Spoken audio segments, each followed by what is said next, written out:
congratulations enough for the accomplishments that you all have achieved. Every one of you has had to put in a tremendous amount of effort and sacrifice in your own way, and you have made it after 2 long years. You are finally here, so give yourself a great round of applause. So, this evening is about celebrating your accomplishments, and as a licensed mental health counselor, I want to welcome you with open arms into the field of mental wellness. Some of you have plans to go on to become licensed clinical professionals, while others may desire to utilize their skills and knowledge in other ways. But regardless, you now have skills, additional education that you can use to help others and make an impact. I have been tasked this evening with providing you with words of wisdom, and I take that responsibility very seriously. So tonight, I want to leave you with not 3 points of wisdom, but 3 questions that I would like you to reflect on as you advance on your life's journey. I want you to imagine that you are about to embark on a great journey. And on this journey, there are going to be uncertain outcomes. It is going to require your complete and total commitment. And there will be incredibly high stakes, that there will be an opportunity. There will be chances that significant losses and gains may take place. And so the first question that I have for you is, who will you choose to take with you? Who will you allow to accompany you on such a great experience? I encourage you all to build strong relationships with people who are going to encourage, support, and challenge you. I was recently watching this documentary where these explorers traveled to Guam, and they were looking for something called the Tatimona. And the Tatimona were these undead spirits of the ancestors that lived in Guam, and they were feared because they could cause harm to those that interacted with them. And so these explorers were up against a great feat. They had to trek through thick forest.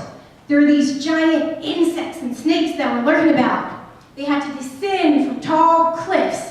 There were sacred trees and stones that they were not allowed to touch. But they were able to confidently pursue their mission because they had the right people around them.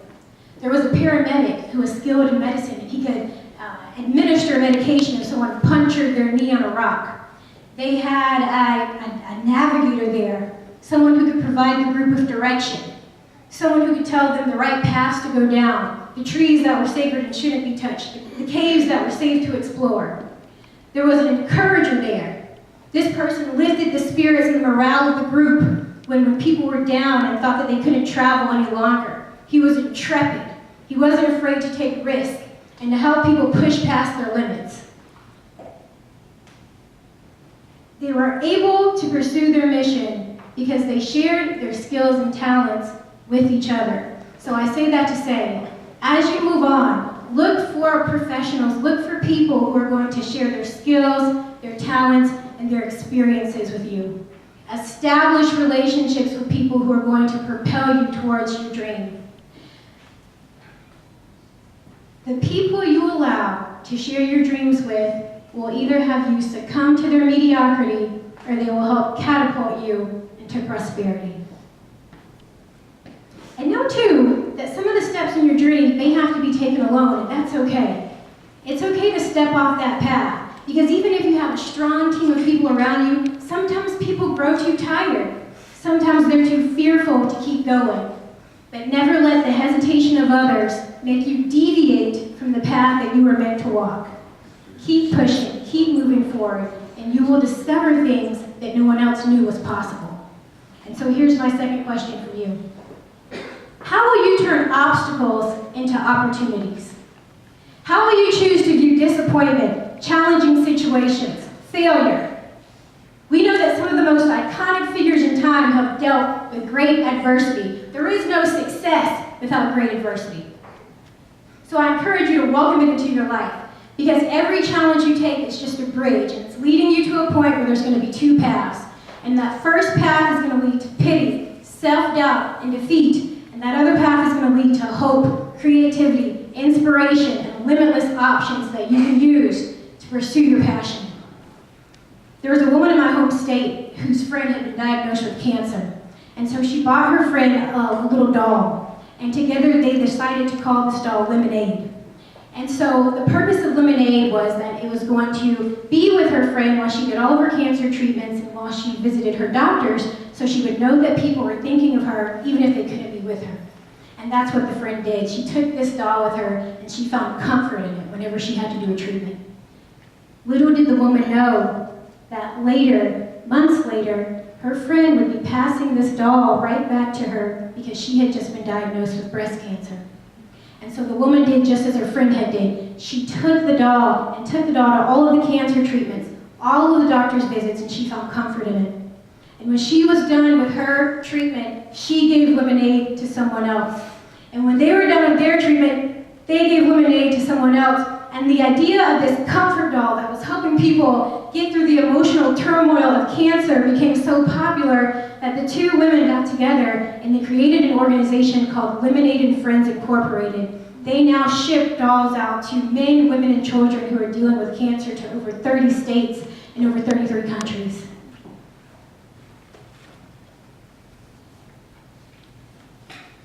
Don't allow adversity to defeat you. Welcome your problems. Welcome your mistakes. Welcome your failures. Because the greater the adversity, the greater the opportunity that can emerge. In the early 1980s, a man who watched his company that he built from the ground up crumble into non-existence became a $90 billion figure. His name is Bill Gates. After a young author lost her mother, she devoted all of her time into writing. She sent her manuscripts off to 12 different publishers. All 12 rejected her. We now know her as J.K. Rowling. She is the author of the Harry Potter book series. She's published multiple books, over 400 million copies, translated into 67 different languages. A woman who was fired from television and told that she did not have a face for TV now has won an Academy Award. She is a successful television producer and has the highest rated talk show of all time. She's known as Oprah Winfrey. Your failures will teach you what you need to know to succeed. So be persistent and unyielding in your belief and your passion to pursue your purpose. And here's my final question for you. How will you pursue your passion to pursue your purpose? While you are on this great journey, I want you to be looking around you. And I want you to be paying attention to what you're seeing. Look around. What's in your environment? What's in your society? What's in the general landscape of humanity that's breaking your heart? And what talents and skills do you possess or that you can acquire to solve those problems? I had the pleasure of meeting a licensed mental health counselor who was fed up because she had these clients who were in need of intensive care. They weren't dealing with crisis, so the crisis stabilization units wouldn't accept them, but they needed something more than once-a-week therapy. So she, long story short, created the first inpatient outreach program in her area. When people told her it couldn't be done, people said that no one would ever come to her clinic and pay full price for the treatment of an inpatient unit. She now has a waiting list. She's been so successful that she's opened up 2 additional therapy practices. She had a purpose and she had a passion. And I don't know about you, but when I'm pursuing my passion, I have more energy, I have to make myself go to sleep, I can't wait to wake up in the morning so I can continue to work on the project that I was focused on.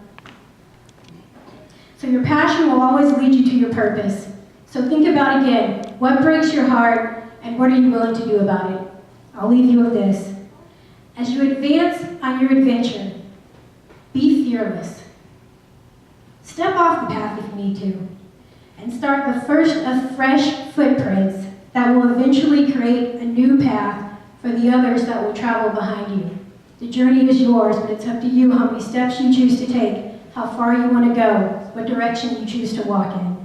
I wish you all the greatest of life experiences. Thank you, class of 2017.